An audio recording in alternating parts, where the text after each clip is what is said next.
Have you ever had that dream, that great desire, that maybe even a promise you believe God gave you and it just doesn't seem to be happening? The kind of thing I'm talking about where you just feel like if you don't hang on tight, it will slip away. Now, maybe you've never experienced that, but I have. I understand that feeling when it seems like you've done everything you can, you've trusted God, and it just doesn't seem to be any closer. And especially when friends kind of give you that look, the one where it's like, right, sure. Or someone will just flat out tell you, oh, let it go. It must not be God. What do you do when you're at the end of your rope and there's nothing left? Well, there's this great test. Abraham, he waited what seemed like forever for God to fulfill the promise to him. And he received his greatest desire. But then the day came when God said, I want you to take that, your son, your only son, that great desire, and I want you to take it to this mountain and sacrifice it.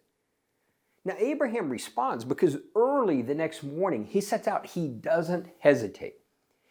And what we see is that Abraham literally thought that somehow, God, you promised this, so somehow you're going to have to raise this from the dead. He completely responds. And when God sees that Abraham takes Isaac, puts him on the altar, literally does everything he needs to do, and is about to follow through, and then God stops him. Because see, God saw that he was more important to Abraham than the dream. And so God never needed to raise Isaac from the dead, although figuratively he did. But what did he do? He gave Abraham back that dream, that great desire, that promise. There are times when we need to put our dreams, our desires, our promises to the test. And God is faithful. See, that thing we feel like we've got to hang on tightly to, when you take it to the altar, when you give it to God, when you demonstrate to God that, first off, you are more important to me than the dream. And you demonstrate that I trust you with that dream. I am entrusting that desire to you.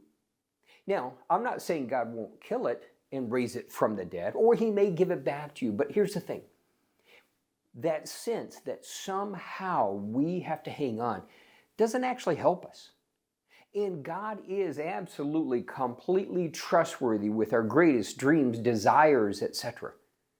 So when you don't know what else to do, you know what? It's always a great idea to take it to the altar. Now, I know for so many it creates this sense that you're giving up.